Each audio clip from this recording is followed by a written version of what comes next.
Les damos a todos la más cordial bienvenida. Les vamos a agradecer que mantengan los micrófonos y los videos apagados para que el conferencista no tenga ninguna interrupción. Posteriormente pueden hacer las preguntas por el chat. Los invitamos a visitar, como siempre, nuestra página web www.cimamovimientoespírita.org, en Instagram, Cima Movimiento Espírita, en Facebook, Espiritismo Kardeciano Laico, en Twitter, Venezuela Espírita, y en YouTube, Cima Cultura Espírita Oficial. Como todos los domingos, les damos a todos la más cordial bienvenida a este espacio que ha sido diseñado para el conocimiento, para la cultura, para la expresión de las potencialidades del espíritu y en especial para la difusión de la filosofía espírita kardecista, laica, libre, pensadora, progresista y humanista.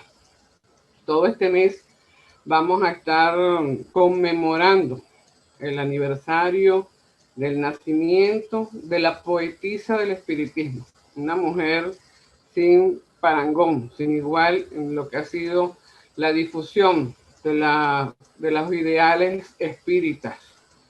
Ya en 1888, cuando se celebró el primer Congreso Espírita Internacional en Barcelona, estaba a cargo de la vicepresidencia de ese congreso, y todo el programa social que allí estaba contenido nos dice una cita que normalmente con la que suelen referirse a ella como una mujer que pertenecía más al siglo siguiente que al siglo en el que vivió. Ese programa social estaba basado en la reivindicación de la igualdad entre géneros y la liberación de la mujer, la enseñanza laica, haciendo especial énfasis en la educación de la mujer, la reforma penitenciaria para la integración social de los presos, la abolición completa de la esclavitud, la supresión gradual de las fronteras políticas, el desarme gradual de los ejércitos, la secularización de cementerios, el registro civil de nacimientos único y obligatorio, el matrimonio civil, la prohibición de la pena de muerte y de cadenas perpetuas, la interpretación del espiritismo bajo una visión laica, igualitaria y socializadora. A Venezuela en particular llegan los libros espíritas a través de ella, y hoy quisiera darle una lectura a una poesía que realicé prácticamente llegando al espiritismo, porque todo lo que ha sido el estudio de su obra impactó realmente a mi espíritu. Y quiero compartirla, aunque es muy sencilla, quiero compartir esos inicios con ustedes. Recordando a Amalia, te redimiste al espiritismo difundir, sin nada estabas para esa misión cumplir. Adolorida tu alma buscaba elevación, la encontraste dotada de inspiración. Inspiración sí, con tus escritos llevaste esperanza a los proscritos. Esparciste luz y nobleza, poetisa del espiritismo, cuánta grandeza.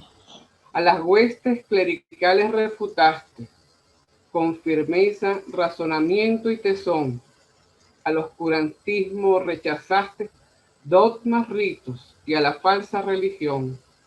Los derechos de la mujer reivindicaste, igualdad y justicia propulsaste. Frente a una sociedad demoledora, te impusiste como libre pensadora. Nacer quisiste en suelo español, patria de Cervantes, Sellés y Caracol. Ciencia, moral, literatura y arte fueron catapultas para elevarte. Reencarnaste dispuesta a luchar y vencer. Triunfante cruzaste las puertas del saber. Una palma fue señal de misión cumplida. Bien guiada estuviste, Amalia querida. Tu digno ejemplo queremos seguir de instrucción, disciplina y progreso. En la transformación del hombre insistir con amor y de regreso en regreso.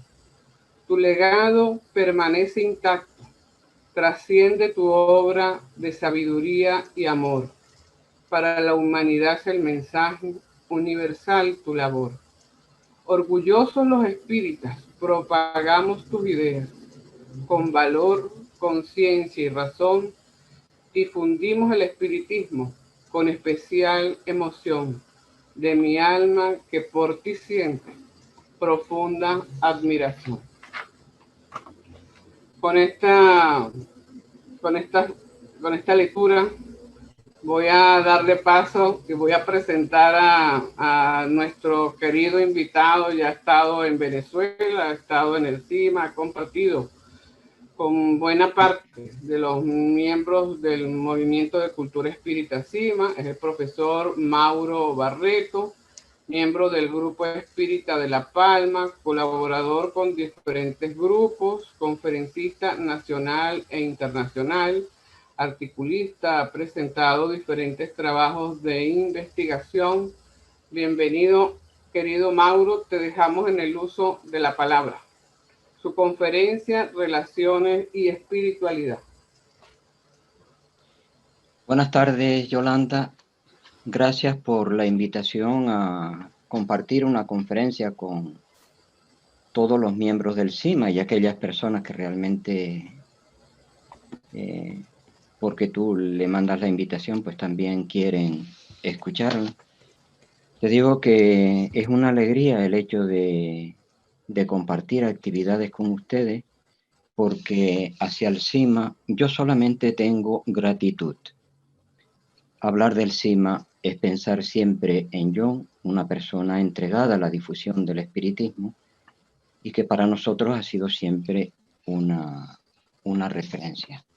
Me gustaría mencionar a cada una de las personas que conozco en el CIMA, que son muchas, algunas de las que conocí posiblemente ya no están, bueno, sí, posiblemente ya no están, pero todavía quedan pues muchas personas a las cuales conozco, recuerdo y aprecio por todo lo que me dejaron. Bien, quisiera también dar las gracias a las personas por no irse en todo este tiempo, porque estoy en Canarias y ha habido una confusión con la hora. En Canarias era las 5:30 y pensé que en Canarias era las 4:30, pero claro, ha habido otro cambio de hora y era las 3:30 hora Canarias. Disculpen. Bien, voy a hablar sobre las relaciones. O sea, un tema que me parece de interés y que ha sido motivo de reflexión por mi parte, ¿no? O sea, todos aspiramos a tener unas relaciones sanas, alegres, divertidas, que nos ayuden a nosotros y que ayuden también a las personas que están a nuestro alrededor. Pasamos tiempo intentándolo, a veces alegres, a veces tristes, a veces con miedo. A veces no entendemos la existencia, ¿no? Lo tenemos todo para ser felices y realmente somos unos desgraciados, nos llenamos de sufrimientos, de angustias, de depresiones. Y mi pregunta es, ¿esto es que es así siempre? ¿Es posible que nosotros podamos cambiar las relaciones para que realmente sean aquello a lo que yo aspiro, ¿no? Unas relaciones sanas, alegres, como dije al principio? Lo que voy a hacer es a compartir con todos ustedes pues algunas ideas que he encontrado en el camino y que a mí me han ayudado, por si les sirven como referencia a algunas de las personas que pudieran estar escuchando esta conferencia o a las que llegue a posteriori también. Voy a empezar con un poema de León Felipe. Voy a hacer una réplica, Yolanda, de lo que tú has hecho con Amalia, pero en este caso yo con León Felipe, que es un poeta que me gusta leer, ¿no? El poema se titula Sé todos los cuentos. Yo no sé muchas cosas, es verdad. Digo tan solo lo que he visto. Y he visto que la cuna del hombre la mecen con cuentos. Que los gritos de angustia del hombre los ahogan con cuentos. Que el llanto del hombre lo taponan con cuentos. Que los huesos del hombre los entierran con cuentos. Y que el miedo del hombre ha inventado todos los cuentos. Yo no sé muchas cosas, es verdad, pero me han dormido con todos los cuentos. Y sé todos los cuentos. Interpreto que León Felipe está diciendo en este poema que desde la cuna nos manipulan, nos engañan, y si a nosotros nos manipulan, nosotros aprendemos a manipular. Si a nosotros nos engañan, nosotros aprendemos a engañar, salvo que tengamos ya un nivel de conciencia superior y seamos capaces de darnos cuenta, de reconocer que esto no se debe de poner en práctica, pero generalmente en el nivel que nos encontramos, esta suele ser la norma. Y mi reflexión es con León Felipe, que si en vez de manipularnos y engañarnos desde pequeños, nos dieran una educación en valores y entre esos valores estuviese la verdad, la transparencia, la confianza, me parece a mí que muchas de las relaciones serían totalmente diferentes a lo que en este momento son. Me voy a fijar también en Buda porque deja algunas referencias útiles para entender las relaciones. Y entre ellos me voy a fijar entre las 4 verdades del Buda. La primera verdad del Buda es que el sufrimiento es universal. Todos sufrimos. Sufrimos cuando nacemos, sufrimos cuando nos enfermamos, sufrimos cuando morimos, sufrimos cuando estamos atravesando una situación que no nos gusta y que quisiéramos liberarnos de ella, y sufrimos también cuando estamos ante algo que nos gustaría disfrutar, pero que en el momento no nos es posible. La segunda verdad del Buda nos dice que el origen del sufrimiento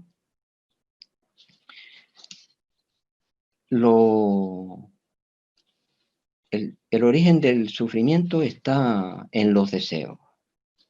Que los deseos nos impulsan a crecer, porque claro, yo deseo tener un coche, una casa, una mejora, y ello me impulsa a trabajar, a esforzarme, y con ello pues voy superando etapas y voy creciendo. Pero que cuando nosotros tenemos deseos de placer, deseos de existencia, deseos de dañar a otro, el sufrimiento es irremediable. Claro, el conocimiento de todas estas verdades nos ayudan a comprenderlas y evitarlas cuando realmente las vivimos. La tercera verdad del Buda es que el fin del sufrimiento es el desapego. En la medida que nosotros nos desapegamos de las cosas, el sufrimiento por esas cosas desaparece. Por tanto, es una evidencia más que si yo sufro, está en mi mano el poder evitar, dejar ese sufrimiento. Y la cuarta verdad del Buda es lo que él llama el óctuplo sendero. El primer punto de ese óctuplo sendero es la perspectiva. Él nos dice que cuando nosotros tenemos una dificultad, un problema, algo que nos agobia, que debemos de mirarlo con cierta distancia. Porque si nosotros lo que hacemos es darle vueltas y vueltas y vueltas a esa dificultad lo que hace es crecer cada vez más, cada vez nos parece mayor ese problema y las posibilidades de poderlo ver son realmente cada vez menores. Lo que nos dice la física es que todo vibra. Y si yo ahora tengo una dificultad que tiene un nivel vibratorio determinado, yo empiezo a bajar mi vibración y mi vibración baja hasta que se identifica mi vibración con la vibración de la situación que estoy viviendo. Y entonces la situación, la dificultad que estoy viviendo y yo somos una misma realidad. Y no la veo.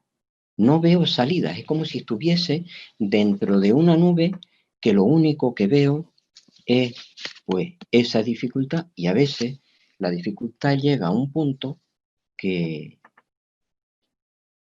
nos puede llevar a situaciones no solamente tensas, sino incluso de dificultades mayores para nuestra integridad física. El segundo aspecto del óctuplo sendero es la intención. Si nuestra intención es correcta, nos llevará a que las acciones también sean correctas. Por tanto, tenemos que vigilar nuestras primeras acciones. Si cuando yo estoy ante una dificultad, yo digo, oye, pues yo con esto voy a poder, entonces nosotros nos sentimos con fuerza y somos capaces de salir adelante.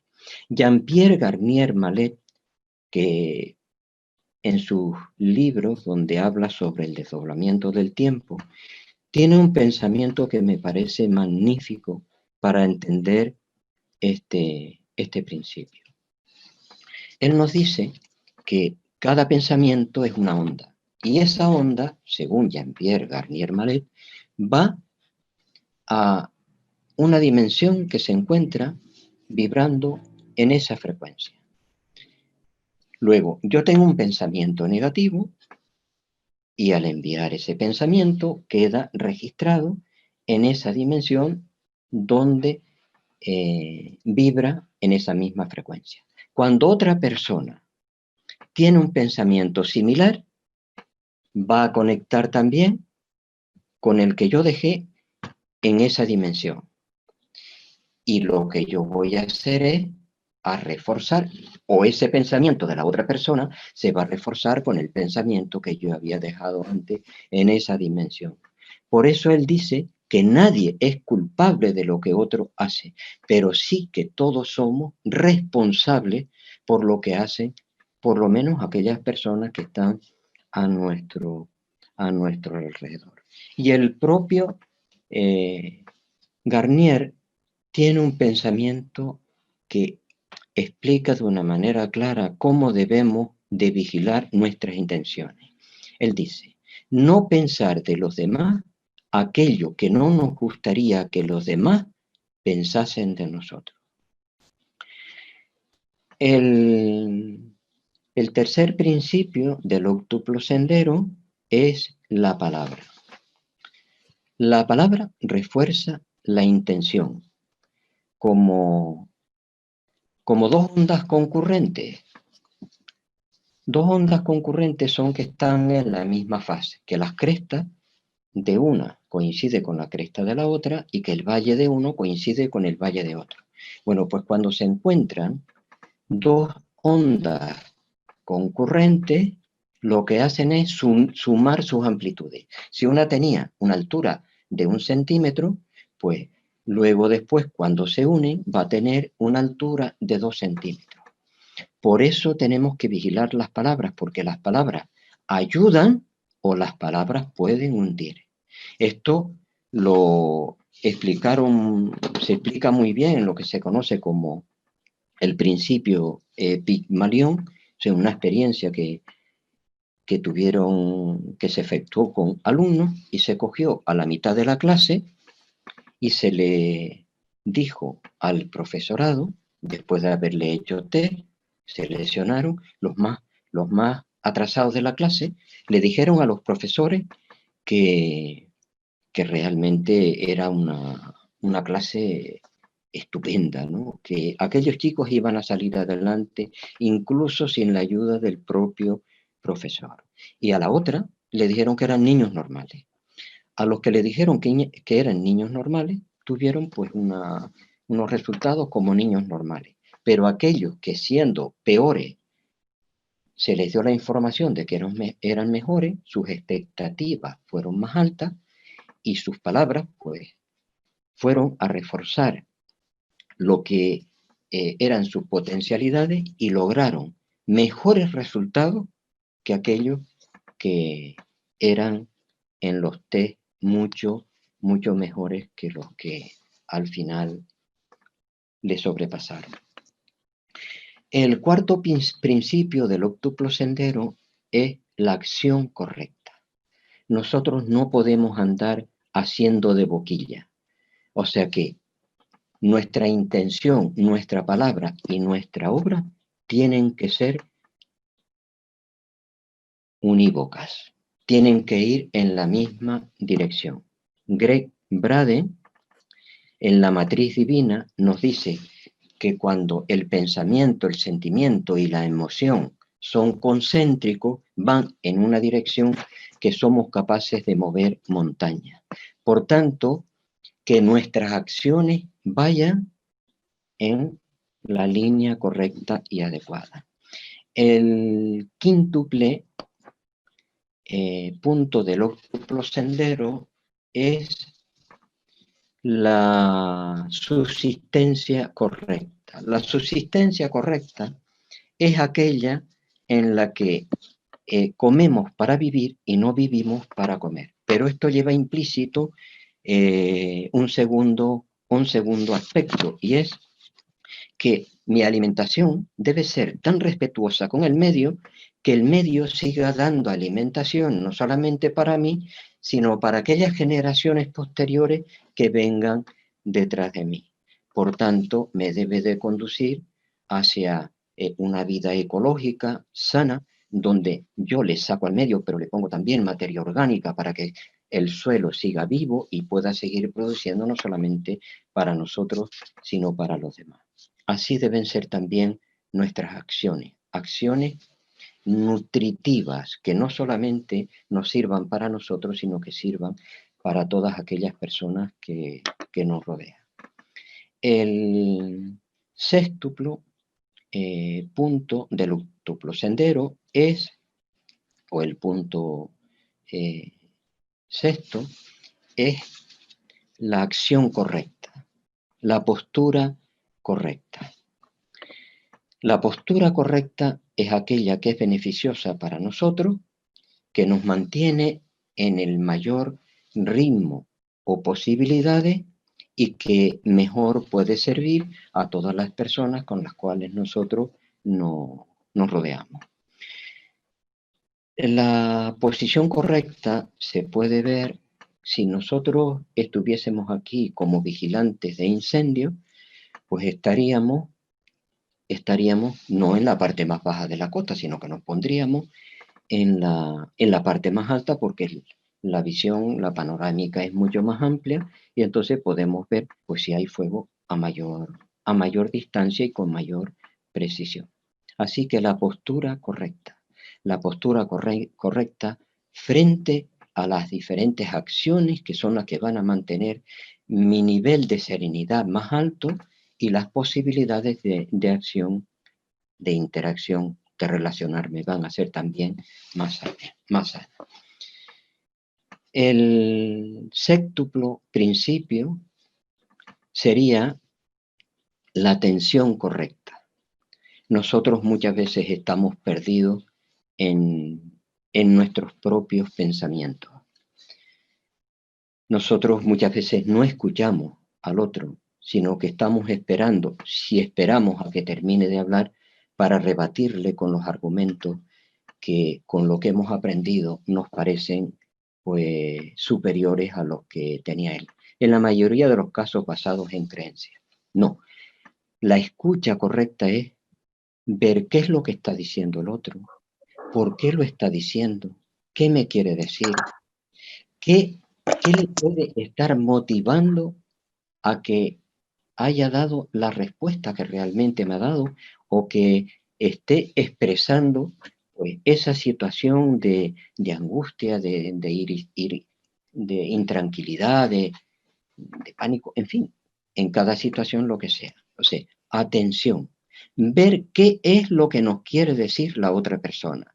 Luego ver qué es lo que sentimos nosotros en nuestro interior con ese mensaje que nos llega. Y en función de esto, nosotros luego después buscar las palabras adecuadas para llevarlas y que sean de la mayor comprensión del otro. Y para que la comprensión del otro sea máxima, debemos de llevar ese mensaje en un momento de paz y de serenidad para la otra persona cuando esté sola. Porque si yo le doy el mensaje en público, lo que va a hacer esa persona es a violentarse contra mí porque la estoy hiriendo en su amor propio. Así que buscar también el momento adecuado para que la comunicación sea más profunda, más sana. Y el óctuplo sendero sería la meditación. Dedicar un rato todos los días a estar en silencio con nosotros mismos. Porque en ese rato de silencio, para los que meditamos, se abren puertas donde la comprensión de las situaciones que vivimos son completamente diferentes o se ven salidas, o por lo menos de esas puertas que se abren, sabemos que tenemos la posibilidad de ir por una, si en aquella no encontramos la solución, pues ir hacia la otra, y si en esa no encontramos solución, pues pasar a una tercera, cuarta o quinta, o las que sean necesarias, porque la vida no es otra cosa sino aprendizaje, y así lo debemos de asumir. Bien, hemos hablado bastante de lo que es sufrimiento, pero me parece que sería interesante que viésemos la diferencia que hay entre dolor y sufrimiento. Y me voy a apoyar en Buda también aquí en esta oportunidad, porque el propio Buda nos dice que es diferente el sufrimiento que el dolor. Él nos dice que el dolor es inevitable. Veremos si es o no es inevitable. Y que el sufrimiento es obligatorio. El dolor es sencillamente la respuesta orgánica o física ante una agresión, ante un golpe. Si yo me doy un golpe y siento dolor en aquella persona que fue agredida. Luego, hasta aquí lo de que el dolor es inevitable. Pero es que hay algunos médicos como el doctor valenciano Ángel Escudero que hacen operaciones sin necesidad de anestesia. Tuve la oportunidad de hacer un cursillo con él y nos explicó a todos los profesores, que fue un curso para profesores, de cómo usar la técnica y dar resultados. Puedo decir que nosotros podemos controlar con una técnica física el dolor físico. Así que hasta el dolor se puede controlar. Y el propio Buda, continuando con esta idea, nos dice que el sufrimiento es psicológico. El sufrimiento es aquello que yo pongo a la situación por la propia actitud con la que lo enfrento. Por tanto, si yo estoy sufriendo y sé que el sufrimiento es psicológico, está en mi mano el poderlo superar. Voy a poner un ejemplo. Supongamos que yo soy una persona que tengo celos, que yo estoy aquí y mi pareja está pues a kilómetros del lugar donde yo me encuentro.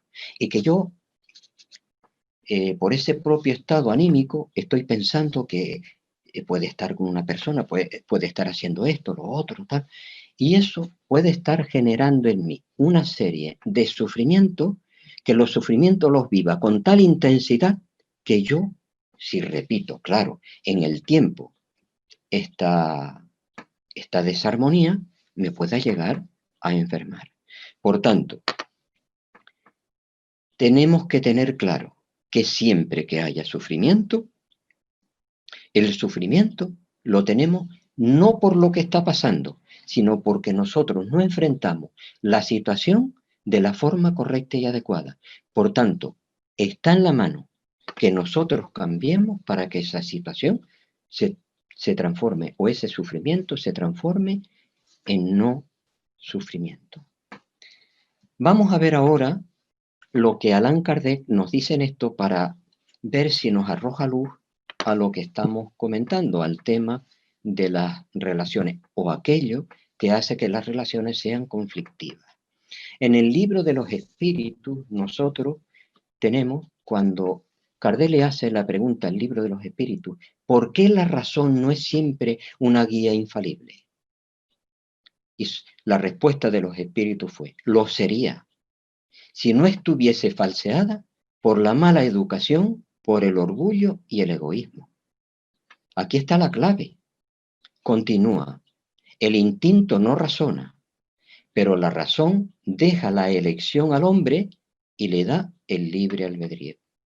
En el libro de los espíritus, Allan Kardec nos sigue diciendo que el pensamiento es un atributo del alma.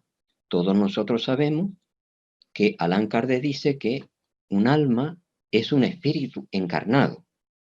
Por tanto, aquí se está refiriendo, si es un espíritu encarnado, Allan Kardec, entiendo yo, que cuando habla de alma, que lo está refiriendo a periespíritu, o por lo menos yo lo utilizo como sinónimo, ¿no? Y en el libro de los medios, en el capítulo 2, nos dice que el pensamiento es uno de los atributos del espíritu. Entonces vamos a unir estos tres principios. Sí, nosotros tendríamos un comportamiento, la razón, nos guiaría siempre, pero lo que hemos recibido como educación, el orgullo y el egoísmo lo impide. Por tanto, el orgullo y el egoísmo es algo que llega de fuera, no es algo que está en nuestra naturaleza espiritual. Es algo que llega de fuera, que yo entiendo que queda en el periespíritu. Digo entiendo que queda en el periespíritu porque aquellas personas que han tenido la experiencia de estar clínicamente muertos siguen manteniendo su mismo nivel de pensamientos y de sentimientos. Y Allan Kardec nos dice que el pensamiento es un atributo del espíritu también. Y voy a leer una definición clásica de las que encontramos en el diccionario, que nos dice que los pensamientos son productos que elabora la mente, voluntariamente a partir de una orden racional o involuntariamente a través de un estímulo interno. Veamos entonces qué diferencia hay entendiendo como yo entiendo o deduzco de la reflexión que hace Kardec anteriormente. Sí, yo entiendo que eso que nosotros aprendemos, con eso que es externo a nosotros, pero que nosotros lo incorporamos y eso forma patrimonio de cada uno de nosotros, que está en nuestra mente, que nosotros después falseamos pues esos impulsos que nos llegan del espíritu y con ello tenemos esas relaciones equivocadas. Luego, veamos la diferencia que hay entre mente y conciencia y qué podemos hacer para pasar de un estado a otro, si ello es posible, claro. Bueno, pues la mente, para mí, es un estado físico. Es un sitio donde nosotros vamos almacenando programas.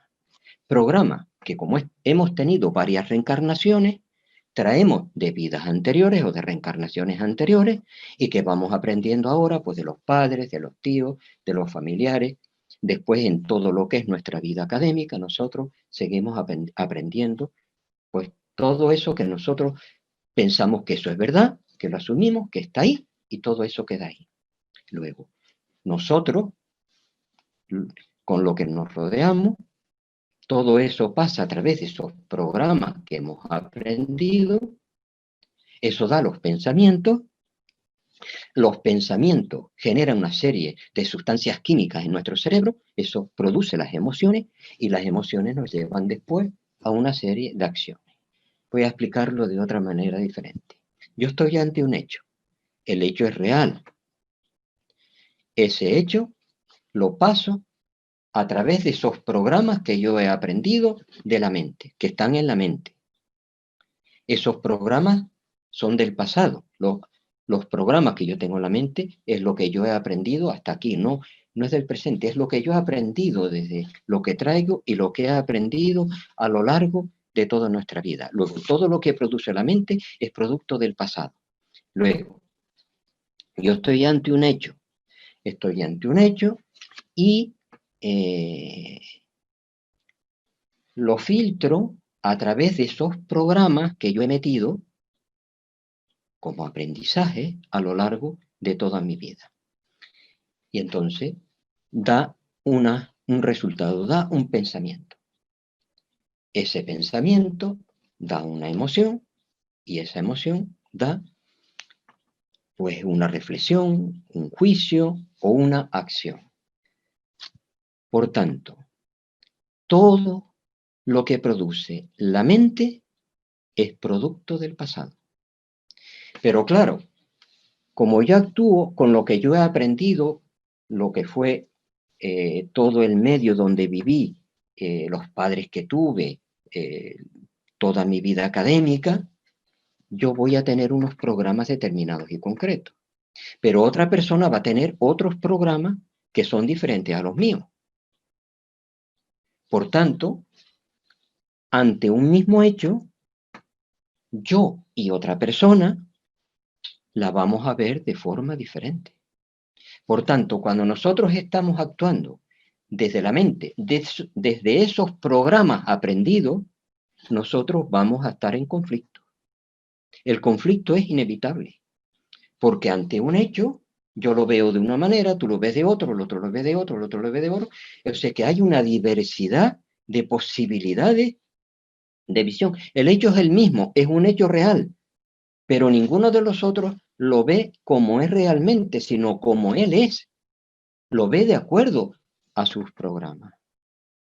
Por tanto, repito una vez más, siempre que estamos actuando a través de la mente, nosotros estamos falseando la realidad. Cada uno la va a ver de una manera diferente y vamos a estar en conflicto. ¿Y qué es entonces la conciencia? Pues la conciencia es aquello que nosotros hemos actualizado de ese potencial espiritual que todos nosotros tenemos y que en todos nosotros es exactamente igual, pero que cada uno de nosotros pues ha desarrollado hasta un nivel y cada uno de nosotros eso que hemos desarrollado y que lo tenemos ya en conciencia, lo que vemos desde la mente es lo que nos llega desde fuera, pero lo que llega desde la conciencia no hay fuera ni dentro, sino que es una realidad perenne. Por tanto, desde la conciencia nunca puede haber conflicto. Desde la mente, el conflicto es inevitable. Si yo pudiera mostrarles a ustedes una imagen, suelo utilizar diapositivas para ayudarme en mis conferencias, les pondría, el espíritu lanza una onda, por ejemplo, una onda que tiene una gran amplitud. Esa onda pasa a través del ordenador, el ordenador que yo tengo aquí delante, donde estoy dando la conferencia. Parece que la conferencia la estoy dando solamente para Yolanda, que es la única persona que estoy viendo aquí frente a mí, ¿no? Bueno, pues ese impulso primero que lanza el espíritu pasa a través del ordenador, de los programas que están metidos dentro del ordenador. Como nosotros hemos metido todos esos programas que forman pues los principios, los valores, las creencias que tenemos cada uno de nosotros. Y luego después cuando sale del ordenador, que ha pasado ya el periespíritu, o sea, ha pasado el alma, el periespíritu, o lo que yo llamo mente, pues entonces la onda es completamente diferente. Y ese es el pensamiento que nosotros percibimos, un pensamiento que es totalmente diferente al impulso inicial del espíritu. Y eso es lo que produce en nosotros luego las emociones y las reacciones tan disparatadas que nosotros vemos. Y eso produce conflicto. Cuando realmente no lo sabemos, porque cuando lo sabemos y estamos actuando desde la conciencia, el conflicto se puede resolver, porque los conflictos están precisamente para crecer con ellos. Es importante también saber que las carencias que hayamos podido tener en reencarnaciones anteriores o en esta, pueden tener una gran influencia en las relaciones. Una persona que ha tenido carencias, toda su vida va a estar centrada en llenar esas carencias que realmente ha tenido. Y al estar centrado en sus propias carencias, desatiende lo que son las relaciones sociales, y eso va a dar lugar después a conflictos.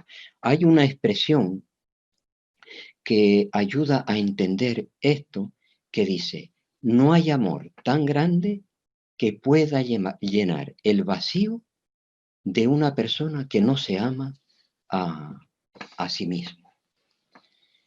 Y también ayuda en las relaciones a tener unas relaciones sanas el que no creamos que los demás dicen algo personal contra nosotros. Nada de lo que digan los demás es por nosotros. Todo lo que dicen las personas con las cuales convivimos es por lo que ellos son, por lo que ellos sienten interiormente, no por mí, no. Y si nosotros asumimos que esto es así, siempre vamos a tener posibilidades de comprensión para el otro. Lo voy a explicar con un ejemplo. Imaginemos que mi hijo me gritó y yo digo: mi hijo me gritó. Voy a subrayar el me. Mi hijo me gritó.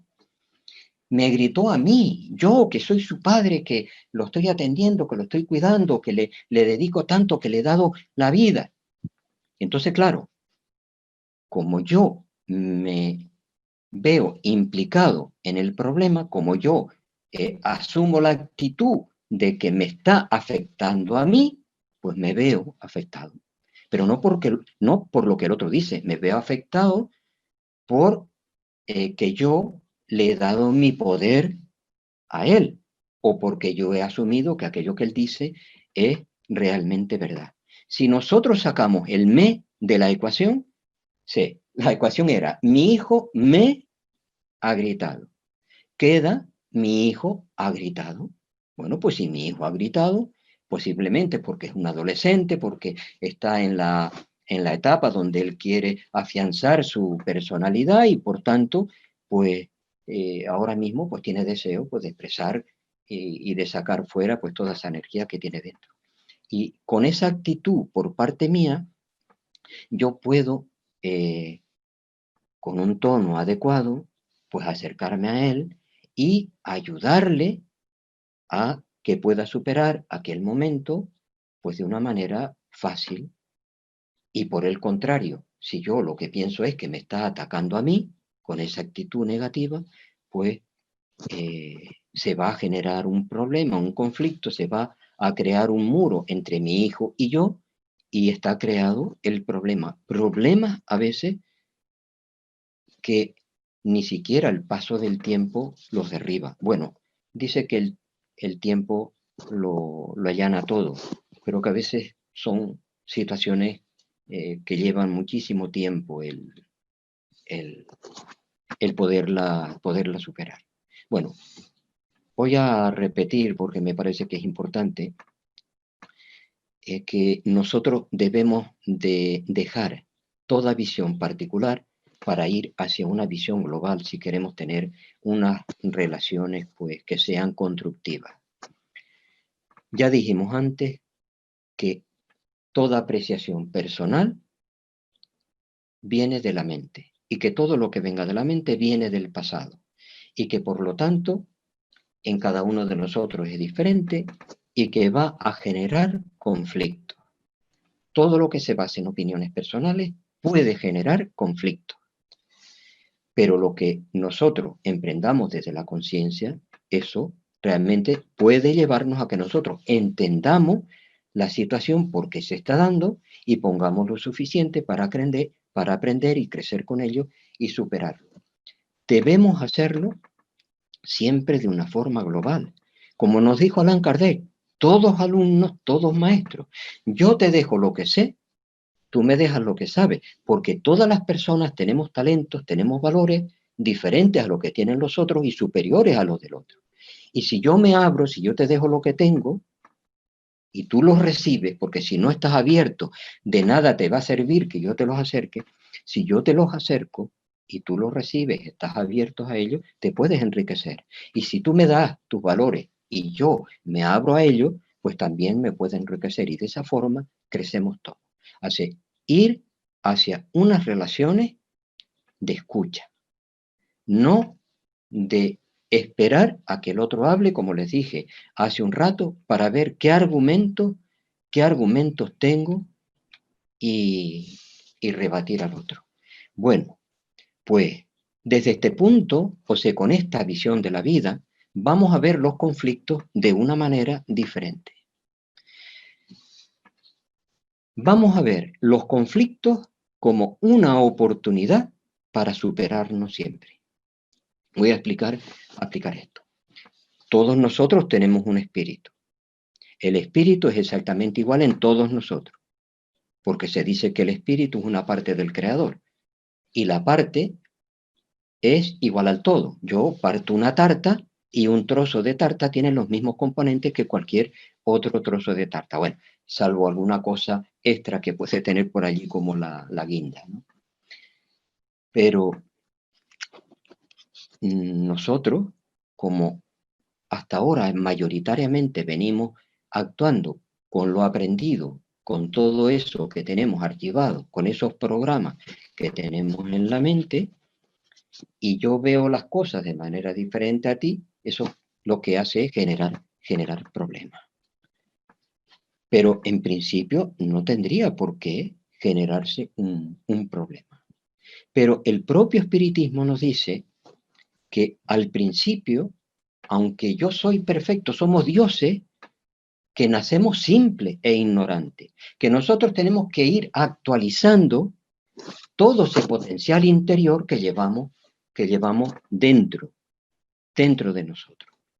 ¿Y cómo lo actualizamos?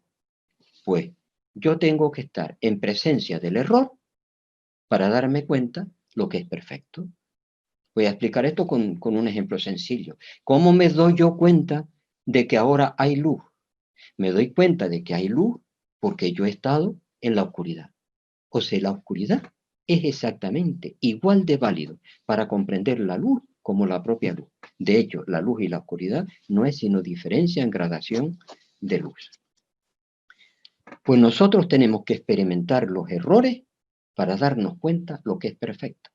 Luego, con esta visión, ante una dificultad, ante un conflicto, lo vamos a encarar de manera totalmente diferente. Y si lo encaramos de forma diferente, pues la solución de la dificultad también será distinta. Vamos a seguir con el tema porque es interesante. Supongamos que dos personas de las que estamos esta tarde en la conferencia estamos aquí. Que somos seres espirituales, pero nosotros nos hemos olvidado de eso. Nos hemos olvidado de que somos entidades espirituales, que somos partes del Creador. Y entonces yo me veo, pues de acuerdo a mis principios, mis valores, mis creencias, con todo aquello que yo he ido aprendiendo a lo largo de la vida. Pero tú tienes unos valores distintos, tienes unos principios distintos, tienes unas creencias distintas, y yo me identifico con esos valores y tú te identificas con esos otros valores. Como nos identificamos con valores diferentes, pues nos vemos como seres también distintos. Fijémonos en esto. En lo esenciales somos exactamente iguales. Y en eso, programas que tenemos, que nosotros hemos asumido como la verdad absoluta, como lo que somos, ahí todos somos distintos. Y ahí el conflicto va a ser permanentemente. Podríamos decir, bueno, si yo estoy contigo y yo asumo lo que tú dices, el conflicto va a desaparecer. Sí, si somos dos personas, eso puede ser así, suponiendo que pudiera ser así. Aunque diríamos, ¿qué valores son superiores, los tuyos o los míos? ¿Los tuyos son superiores porque son tuyos o los míos son superiores porque son míos? Porque esa es la creencia real que tenemos. Cada uno de nosotros piensa que lo que nosotros asumimos como verdad, esos proyectos, esos programas, que son los verdaderos. Y como nuestros proyectos son los verdaderos, tenemos que imponérselos a los demás. Pues no es así, porque el tuyo es equivocado y el mío es equivocado, o pueden tener algo de verdad el tuyo y algo de verdad también el mío. Entonces, tenemos que ser flexibles. Si no somos flexibles, quedamos en el camino, en las relaciones y en la vida en general. Por tanto, la solución no va a ser que uno ceda ante otro, porque si se resuelve el problema de dos, cuando nos encontremos con una tercera persona o con una cuarta, el conflicto seguiría igual. Seguiría igual. Por tanto, ¿cuál es la solución? La solución es sacarnos todos los programas que nosotros nos hemos ido metiendo a lo largo de toda nuestra vida. Mientras no lo hagamos, el conflicto va a ser inevitable. Y hay una cosa que realmente la mayoría de nosotros no nos damos cuenta, y es el estado de ilusión en el cual vivimos. Ilusiones y desilusiones. Estamos permanentemente viviendo como en una burbuja, porque nos consideramos como algo distinto a lo que es nuestro proyecto de vida, a lo que es nuestra vida. O sea, yo vengo aquí, vengo de la dimensión espiritual con un proyecto que yo ahora desconozco. Yo no sé ni quién fui en la vida anterior, ni lo que me propuse venir a hacer aquí. Yo eso lo desconozco. Y como lo desconozco, como yo no puedo ver ahora que en ese proyecto de vida estaba, pues pasar por esta situación, por la otra, pues hacer esto, hacer lo otro, ahora cuando estoy delante de esa situación, para mí esa situación la veo como mala. La veo como mala porque no me sirve para satisfacer, por ejemplo, mis necesidades básicas. No me sirve para lo que es la subsistencia, para sobrevivir.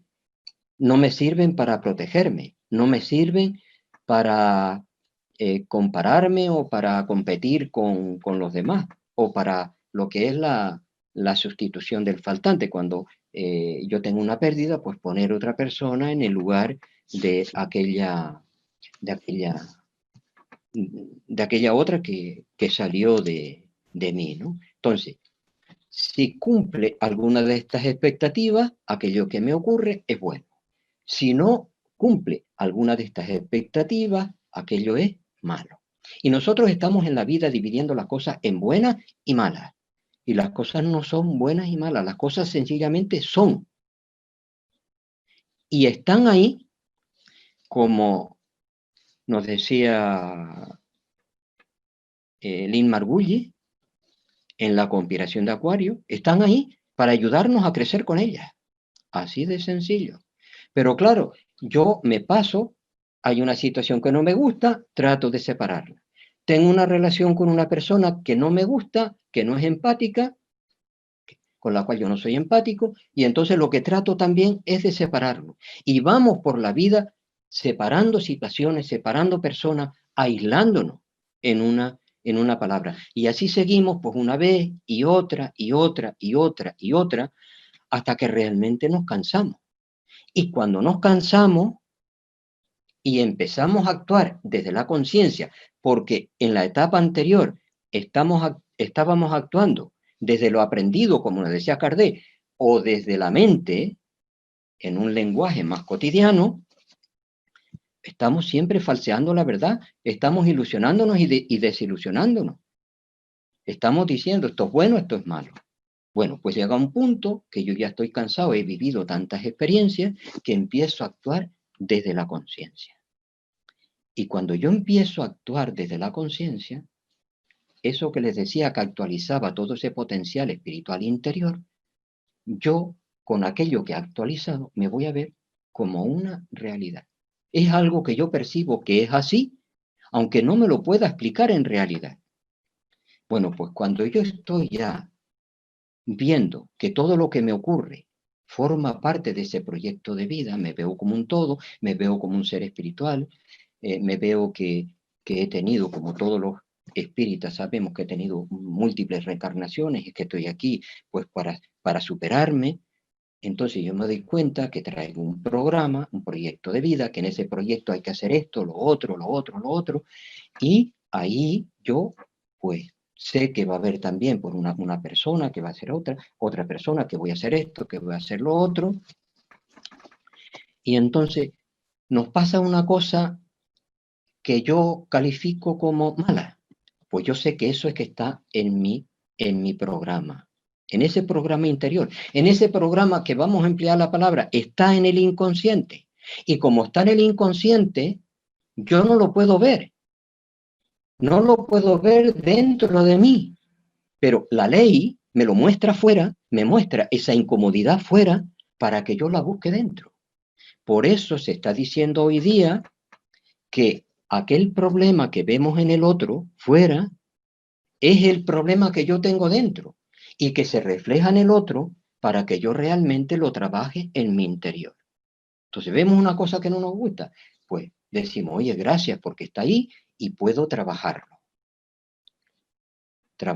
Que haya una cosa buena, pues gracias también porque eso también está en el proyecto de vida y tengo derecho a disfrutarlo. Y tomar conciencia es una cosa y crear conciencia es otra. Sí, no es lo mismo, por eso vamos a ver la diferencia que hay entre uno y otro.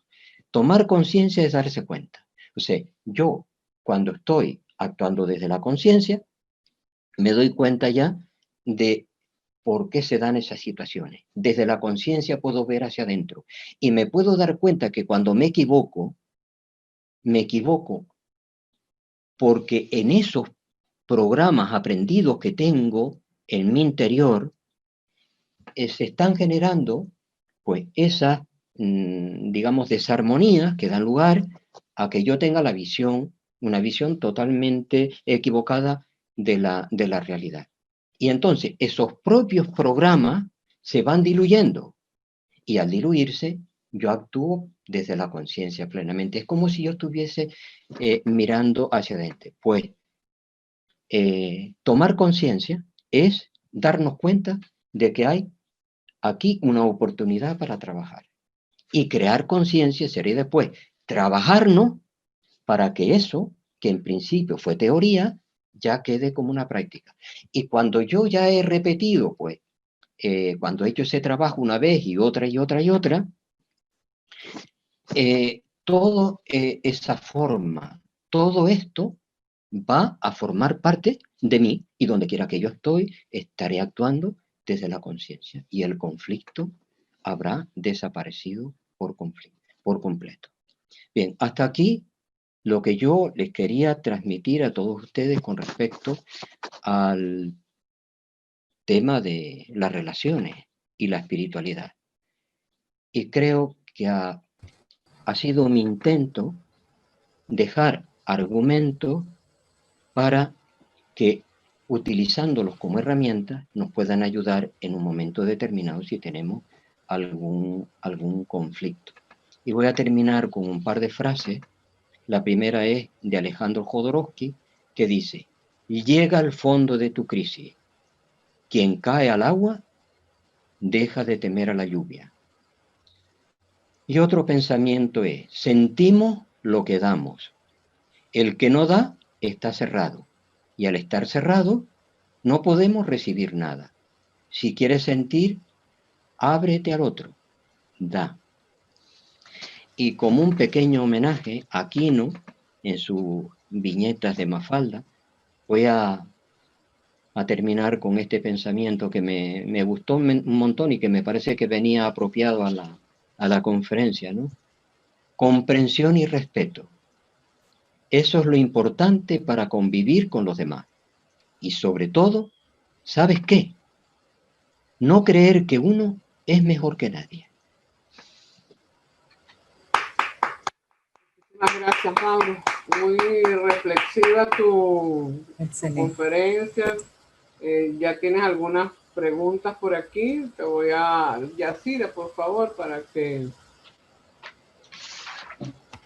Tengo una pregunta de Carmen Bonilla. Mauro, ¿cómo definiste hacer conciencia? Se me escapó lo que dijiste.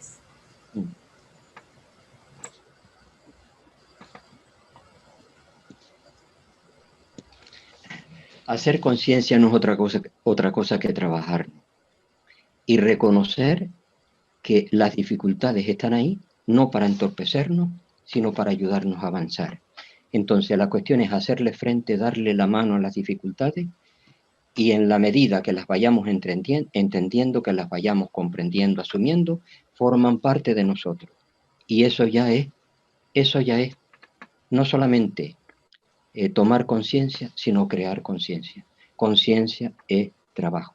Trabajo con naturalidad y sin ningún tipo de, de echarle a los demás lo que nos corresponde a nosotros, sino asumir en cada momento pues aquello que la vida nos deja como una oportunidad para crecer, aunque a veces pueda ser doloroso.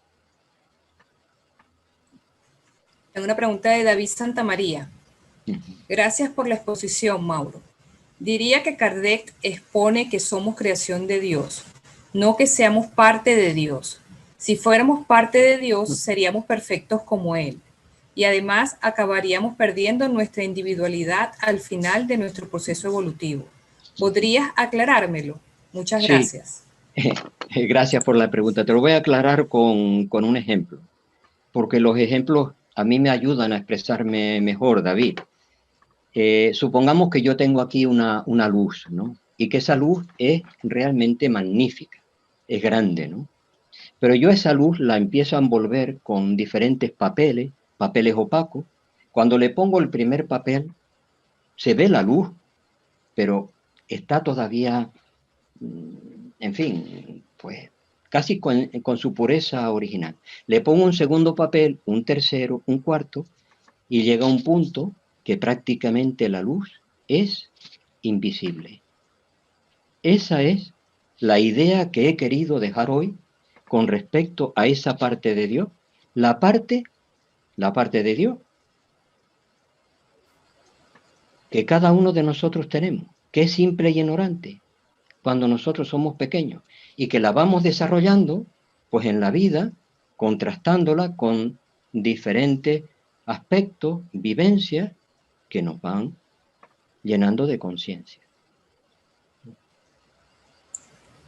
Tengo una pregunta de Gustavo. David, ¿recuerdas lo que dije antes? En actuar desde lo personal o desde lo global. Yo te doy mi idea, te dejo mi idea, tú me dejas la tuya. Yo aprendo de ti, tú aprendes de mí. Todos quedamos aquí en situación de más comprensión, de mayor comprensión. Seguimos con la pregunta de Gustavo Molfino. Excelentes conceptos, Mauros. En línea con la conciencia holística, ¿qué piensas sobre este nuevo paradigma? En mi opinión, está correcta. Todos nosotros, hasta ahora mismo, por ejemplo, hay un libro que a mí me gusta mucho, que es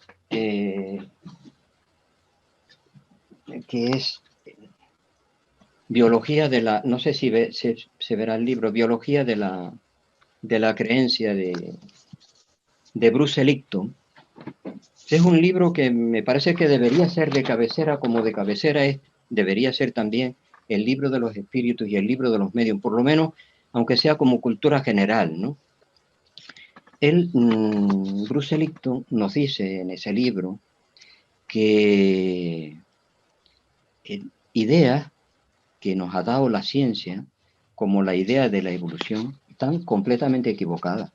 Que lo que nos dijo Darwin o Alfred Russel Wallace, ¿no? En aquello de que nosotros evolucionábamos gracias a unos pocos de seres que eran mucho más fuertes, que se adaptaban mejor al medio y que después podían dejar descendencia. Él dice que eso no es así, ¿no? Y que realmente la evolución se da gracias a la cooperación. O sea que cuanto más cooperamos, la evolución se da en mayor medida.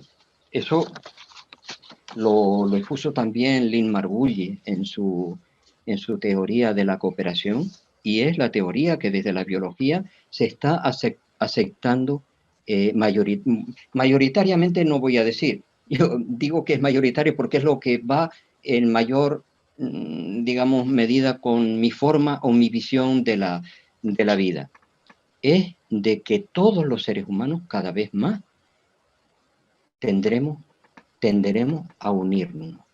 Luego, todo signo de unión es un signo de elevación o de progreso. Y todo signo de individualismo es un signo de poca evolución.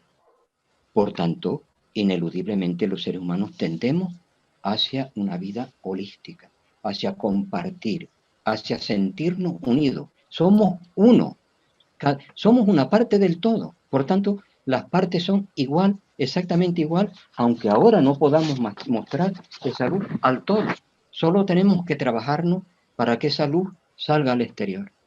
Y la tendencia, estoy totalmente de acuerdo contigo, hacia una vida holística. El holograma nos dice que lo que existe en lo macro existe también en lo micro. Es una misma realidad, hay una sola realidad. El mundo en el que vivimos es un mundo mental, es un mundo ilusorio completamente, ilusorio. Tenemos una pregunta de Euridice Guaramato. Saludos desde Caracas, Venezuela. Gracias por su conferencia. Por favor, ¿podría ahondar en la igualdad que plantea entre la mente y el periespíritu? Eso, déjame que me ría, ¿no? Con un dibujo sería facilísimo de explicar, con una diapositiva, porque allí tú ves, se podría ver una onda, que sería el impulso que da el espíritu. Ese impulso pasa, vamos a decir, a través del periespíritu, pasa a través de la mente, ahí se modifica con todos los programas que nosotros le hemos metido. Cuando sale, ya sale la idea que nosotros percibimos, que sale completamente deformada, que es diferente entre todas las personas que estamos actuando desde la mente, y eso va a llevar pues, a una serie de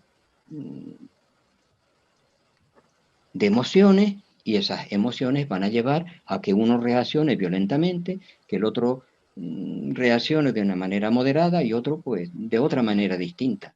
Así, esta es la explicación que te puedo dar. Se podría explicar mucho más con esquemas y con dibujos. Si algún día nos encontramos personalmente, igual tenemos oportunidad de profundizar en este tema.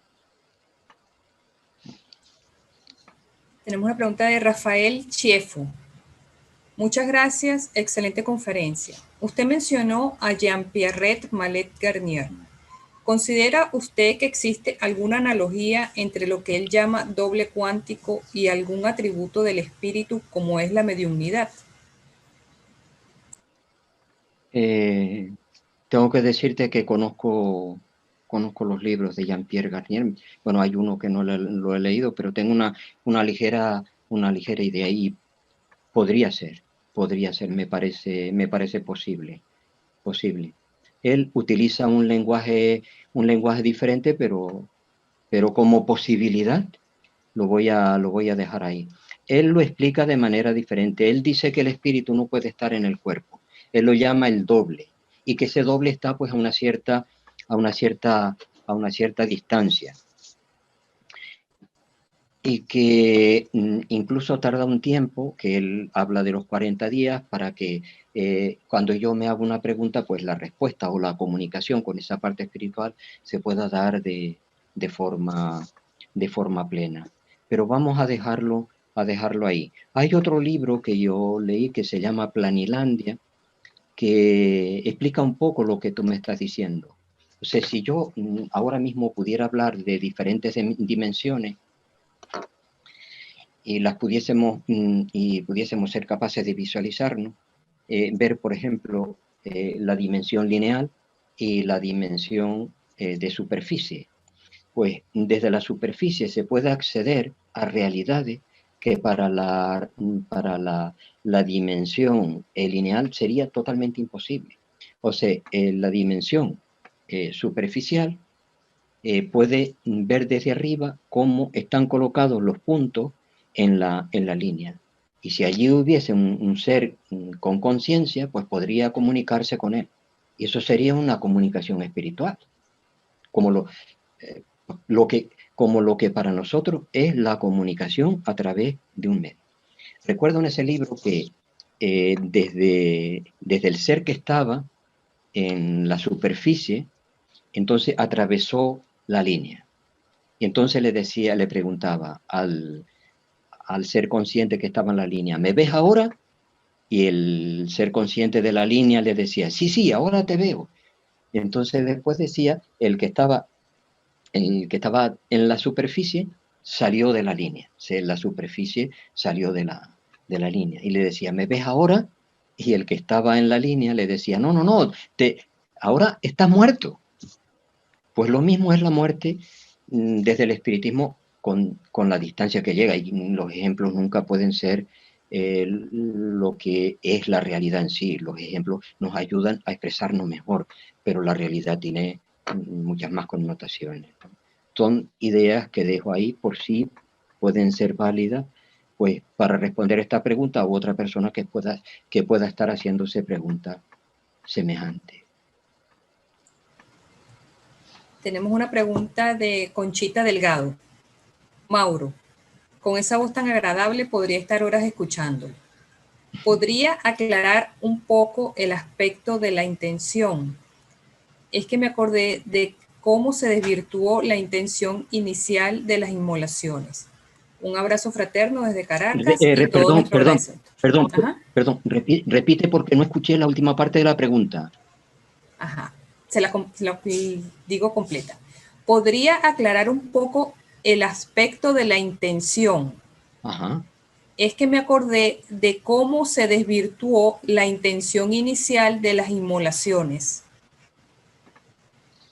¿Cómo en la última parte, cómo? ¿Cómo se desvirtuó ¿Sí? la intención inicial de las inmolaciones? Vale. Ahora ya entendí la pregunta. Conchita. Sí, el ser humano, no solamente las inmolaciones, cualquier tema que toquemos, vemos que ha sido desvirtuado por completo. Cualquier tema. Si me permites la afirmación, comentaría que el mundo en el que vivimos necesitamos romperlo para hacerlo de nuevo. Si nosotros nos fijamos en lo que son las relaciones sociales, unas relaciones que parece que deberían ser totalmente armónicas, y desde los protocolos de Sion se nos habla de que hay grupos de poder que están intentando hacer que la realidad vaya en una dirección determinada para tener el control. Y que de ahí se generan una serie de problemas que no son problemas, que después los vivimos como problemas. Los medios de comunicación deberían llevar la verdad. Por eso empecé con el problema de León Felipe de los cuentos. Deberían llevarnos la verdad, porque sería un medio magnífico para ayudarnos a crecer, para hacer que nuestras relaciones fuesen cooperativas, que fuesen relaciones altruistas, que mirase siempre por el bien común. Lo vemos sin ningún tipo de connotaciones, no pertenezco a ningún partido político, los vemos en los políticos, que están mintiendo hoy, mintiendo mañana y mintiendo pasado, y el pueblo sigue ahí. El mundo en el que vivimos, realmente, la medicina está totalmente desacreditada. Por donde quiera que nosotros intentemos profundizar, nos damos cuenta de que estamos necesitando un cambio profundo. Y posiblemente también nosotros, los espíritas, lo estemos necesitando. Un trabajo interno más profundo para que nuestras acciones sean también, como les decía antes, como nos dijo Greg Braden, totalmente concéntricas y seamos capaces de romper montañas. Y aunque seamos mayoría, poder colocar un mensaje a un nivel que pudiera ser tan entendible por los demás, tan atractivo, que realmente no hubiese ningún tipo de dificultad para aceptar. Y ese es un reto que me parece que tenemos por delante y que no lo podemos delegar en los demás. Es un reto para asumirlo cada uno de nosotros el suyo. La parcela que me corresponde a mí de trabajo, nadie la va a hacer.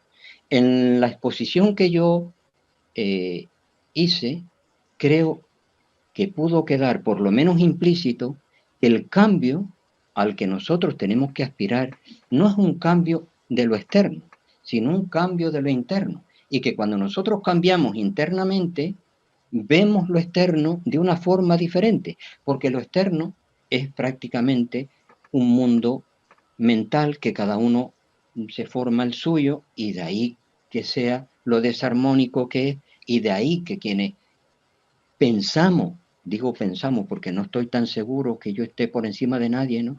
Más bien al contrario, en una línea horizontal donde camino con la mayoría, pues que necesitamos referencias y necesitamos en fin, seguir avanzando, ¿no? Seguir creciendo, seguir trabajando esta realidad en la cual nos encontramos. No sé si respondí a la pregunta. Tienes O la una dejé a media. Tienes Amorim. una de Amorim, Amorim de Brasil. Preciado Mauro, saludos por la exposición clara y tranquila. En tu charla hablas de comer para vivir, no vivir para comer. ¿Sería posible hablar de vivir para amar? Dice disculpas por la mala escritura, pero para nada, Amorim, comprendemos perfectamente. Bueno, mira, hay una expresión que me parece que va en onda, y es que nosotros no estamos aquí para cambiar a nadie, sino estamos aquí para amar. Y otra expresión que escuché y que me pareció también bella es que el amor es la mejor medicina. O sea que posiblemente si nosotros amásemos, fuésemos personas sanas y ayudaríamos también a sanar a las personas que estuvieran en nuestro entorno. Cuando nosotros estamos felices realmente, ni nos enfermamos, no tenemos tiempo para ello. Pero cuando estamos tristes, cuando estamos agobiados, cuando estamos, pues en fin, decaídos, cualquier virus que pasa a 1 kilómetro, pues nos hace daño. Y aquí también tendría que decir que hay que tener cuidado, que posiblemente, o según algunos autores, según algunos premios Nobel, lo más importante para tener una buena salud no es fijarse en los bichos, sino tener nuestro sistema inmune alto y nuestro medio interno alcalino. Eso nos lo dijo el premio Nobel de Medicina Elio Mennicot, que nos dijo que nosotros tenemos un sistema inmunitario que realmente cualquier virus, cualquier bacteria, cualquier hongo que llegue desde el exterior lo mata, y que después, por ejemplo, si no lo puede matar los fagocitos, pues están los linfocitos que crean anticuerpos y que realmente nos van a mantener sanos. Y que nos enfermábamos porque los alimentos los reteníamos demasiado tiempo en el intestino grueso, eso producía fiebre intestinal y esa fiebre después producía diferentes tipos de bacterias y gases que eran los que iban a mantener el medio interno sucio, y al estar ese medio interno sucio, mantenían el terreno abonado, como el estiércol en el suelo, en la materia orgánica, en la tierra. El suelo lo mantenían, pues, el medio interno lo mantienen abonado para que cualquier virus, cualquier bacteria o cualquier hongo pueda prender en nosotros, pueda vivir en nosotros. Por tanto, debemos de mirar más por nuestra salud que no temer aquello que está fuera. Los bichos son pequeñitos y están ahí cumpliendo su misión. Nosotros tenemos miles de bacterias por centímetro cúbico de piel. Por tanto, ¿por qué le tenemos miedo? Y si están ahí, podemos convivir con ellos. Vamos a poner nuestra energía en estar nosotros sanos para que realmente estemos siempre, pues, al servicio del bien común y con unas buenas relaciones. Y esto lo demostró después otro premio Nobel de medicina, Alexis Carrel, que cogió unas células de pollo, hizo el siguiente experimento. Las puso, pues, en unos sitios con la temperatura adecuada que estaban en el corazón del pollo. Y lo alimentaba, pero no renovaba el medio. Y cuando no renovaba el medio interno, es el medio donde estaban las células del pollo, estas células envejecían y se morían.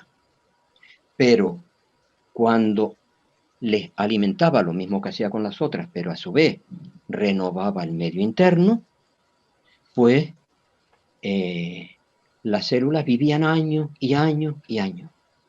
Por tanto, desde los premios Nobel de Medicina nos están recomendando que nos hagamos responsables de nuestra vida, que tomemos alimentos sanos en las cantidades adecuadas, que aprendamos a respirar, que hagamos ejercicio, que tengamos pensamientos positivos, que actuemos desde la conciencia, y estoy seguro que si lo hacemos así, nuestro estado va a ser cada vez más óptimo. Una pregunta de Carlos Gómez. Muy agradable escucharlo. Si usted cree que hay que rehacer el mundo porque todo está tergiversado, ¿no estaríamos contradiciendo la idea de la evolución de la humanidad? El mundo en el que vivimos es un mundo totalmente mental. Es un mundo totalmente ilusorio. Y si nos damos cuenta, podemos estar viendo ya, pues, las cosas de una manera diferente. Hazme la pregunta otra vez para responderla con más criterio. La pregunta. Si usted cree que hay que rehacer el mundo porque todo está tergiversado, ¿no estaríamos contradiciendo la idea de la evolución de la humanidad? Vale, contradiciendo la evolución. Si nosotros, como empecé a decir, ¿no? El mundo en el que vivimos es un mundo ilusorio. Si nosotros nos fijamos en la apariencia, tienes toda la razón del mundo, es así. Pero voy a poner un ejemplo porque, repito, yo con los ejemplos me ayudo a explicarme. Esto lo hacía generalmente con los alumnos, siempre que podía ponía ejemplos. A veces bastante difícil, pero siempre quedaba en el intento, ¿no? La apariencia nos dice que todo realmente está mal. Pero supongamos que yo estoy ahora en una ciudad y aquella ciudad yo la conozco, me paseo por ella y hay un edificio donde hay viviendo, pues, 10 familias. De la noche a la mañana, ese edificio lo derriba. Entonces yo paso por allí y digo, mira tú, este edificio que lo han tirado y que servía como cobijo para 10 personas, 10 familias, y entonces pues esto es una desgracia, ¿no? Soy yo el que está catalogando aquello como algo negativo, como algo malo. Luego, en la apariencia realmente es algo malo.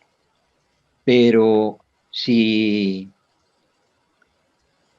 detrás de aquellas ruinas hay un proyecto de un arquitecto con una casa mucho más remozada, con sus apartamentos todos climatizados, en fin, bellísimos. Entonces nos damos cuenta que aquello que en un principio parecía una desgracia, se transformó en un bien. Hay una experiencia que la cuenta Allan Kardec, que viene a explicar esto de una forma magistral. La experiencia fue la siguiente. Había un señor que era un tanto libertino y que iba de aventura en aventura. Pero claro, a una edad de su vida, él dijo, bueno, pues voy a tener una pareja, pues para que me haga la comida y la ropa y tal, o sea, una pareja como una esclava, ¿no? Vista desde ese punto de vista, que no tiene nada que ver ni con el amor ni con nada, ¿no? Bueno, pues como un año aquello funcionó, pero al cabo del año él vio que aquella mujer le sacaba algunos de los planes que él tenía anteriormente. Y la cosa, en esa obnubilación mental en la que él se metió, le llevó a ver como única salida, pues, invitar a su mujer a que entrara en una cueva que tenía una entrada muy pequeñita, le dijo que entrara dentro, él lo que hizo fue que se quedó fuera y empezó a tapar la entrada con unas piedras tan enormes que la mujer no pudo salir. Y esta mujer murió allí pues de hambre, de sed, desesperada, con la angustia, pongámonos cada uno de nosotros en la situación que pudo haber muerto, ¿no? Bueno, el hombre vivió su vida, pues continuó con sus aventuras, con sus achaques, claro, y con la conciencia diciéndole que lo que había hecho no estaba correcto, no era correcto, no estaba bien, pero él terminó su día así. En la próxima reencarnación, él fue una persona pues normal, pero padecía de epilepsia. Y en uno de esos ataques de epilepsia, el médico certificó que estábamos muertos. El médico certificó que estaba muerto. No vio señales de vida en la persona, en el ser. Y como no vio señales de vida, pues pasó el tiempo del velorio y lo entierran. Y al cabo de 8 días, según un medallón que era tradición en la familia, se lo había llevado con él a la tumba y lo desenterraron. Y entonces vieron que se había dado vuelta en el ataúd y que se había mordido parte de la muñeca, ¿no? Luego, si nosotros vemos la existencia del epiléptico, podemos incluso pensar hasta que Dios es injusto. Pero si nosotros vemos toda la película, nos damos cuenta que esta vivencia por enfermedad le llevó a crear conciencia. No solamente tener conciencia, sino crear conciencia, pasar por la experiencia. Y una vez que pasamos por la experiencia, nosotros después, pues realmente ya vamos a actuar de una manera completamente distinta. Ya no le vamos a hacer a nadie más aquello. Yo espero que esta desarmonía que estamos viviendo en este momento no sea otra cosa que esa casa en ruina. Y que todos nosotros no solamente tengamos conciencia, nos damos cuenta, sino que estemos creando conciencia. Estemos creando conciencia para la nueva casa que construimos, hacerlo desde esos pilares sólidos donde realmente la humanidad viva la verdadera fraternidad desde ya.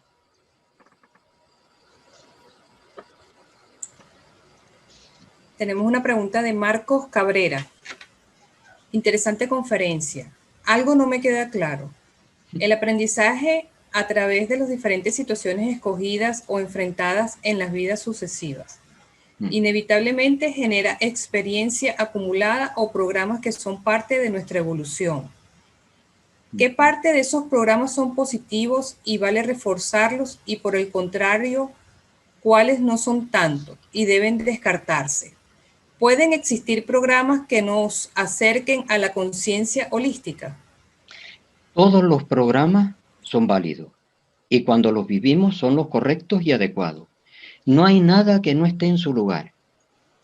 Todas las vivencias que nosotros tenemos se dan en el momento adecuado y en el segundo preciso. Por tanto, todo está en su lugar. Lo que no debe estar permanentemente es un programa desde el inicio de nuestra vida hasta el final. Sí, yo puedo comportarme de una manera determinada hoy. Y eso es lo correcto porque con lo que yo he aprendido, eso es así. Pero dentro de un tiempo, cuando yo aprenda cosas nuevas, nuevos programas, entonces yo tengo que estar al día. En ese espacio de tiempo yo voy adquiriendo conciencia y cuando yo tengo ese nivel de conciencia, o cada vez que tengo más conciencia, mis posibilidades van a ser mayores. Por tanto, igual que la oscuridad es necesario para la luz, tener un programa 1 es necesario para, bien aprendido, pasar al programa 2. Todo está en su lugar. No tengo más ninguna pregunta en el chat, profesora. Léele las felicitaciones. Tienes muchas felicitaciones aquí, Mauro. Te vamos de todas partes, de todas latitudes, tienes aquí felicitaciones. Te vamos a leer algunas y te las podemos mandar también. Bueno. Guillermo Italia, excelente conferencia, Yolanda, gracias. Yolanda, y déjenme que les diga algo con respecto a las felicitaciones. Me alegro un montón de que alguien vea como bueno algunas de las ideas que expusimos. Porque según nos dicen los orientales, cuando nosotros vemos algo bueno fuera, es porque lo tenemos dentro. Así que si yo felicito a otro, me estoy felicitando a sí mismo. Que sepan todas aquellas personas que lo han hecho, que es un reconocimiento desde mi ser a su ser. Gracias, Mauro. Excelente. Tenemos aquí de Berky Guzmán, gracias mil, maestro Mauro, más claro imposible, le mando un beso. Ramón, excelente conferencia, gracias por su exposición, eres un maestro, un fuerte, un abrazo. Carmen Bonilla, muchas gracias por su charla y contestaron a mi pregunta. Por aquí. María Calvo, gracias Mauro por tu interesante charla, un saludo desde Zaragoza. Victoria de Eloirriaga, excelente conferencia, un gusto escucharlo, un saludo desde La Pampa, Argentina. María Rosario Relvas, gracias profesor Mauro, excelente exposición. Y Cintia Zavala, excelente conferencia. Alcione, gracias Mauro por su charla, felicitaciones. Alcione de Sao Paulo, Brasil.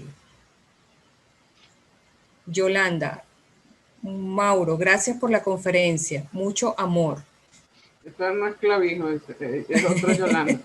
Otra Yolanda, solo colocó Yolanda. Ramón, muy buenas tardes, gracias Sima y a todo el equipo de dirección por las lindas conferencias y conferencistas que traen toda esta semana. Miles de gracias, Mauro, por tu gran exposición. Mayra Torres, excelentísima charla, muchísimas gracias, una amplia y profunda exposición que enfoca la importancia del respeto y la empatía, pero mejor aún nos llevó de manera magistral a una mayor comprensión de ese reconociendo la importancia de identificar nuestros programas mentales. Rocío Ferrón, gracias Mauro por tu conferencia, excelente como siempre, un abrazo desde Sevilla. Ligia Montoya, muchísimas gracias al señor Mauro, a los compañeros de CIMA y a cada uno por hacer posible este aprendizaje. Gustavo Molfino, abrazos amigos, gran y profundo encuentro. Milady López de CIMA, muchas enseñanzas en esta conferencia. Felicitaciones, señor Mauro, y al grupo de CIMA por la organización. Son todas las que tengo en el chat. Bueno, Mauro, muchísimas gracias por haber aceptado nuestra invitación. El año que viene, pues de continuar este confinamiento, seguiremos con este tipo de actividades. Eres un invitado permanente. Muchísimo cariño y a todos los esperamos el próximo domingo a la misma hora. Un abrazo para todos. Un abrazo para todos.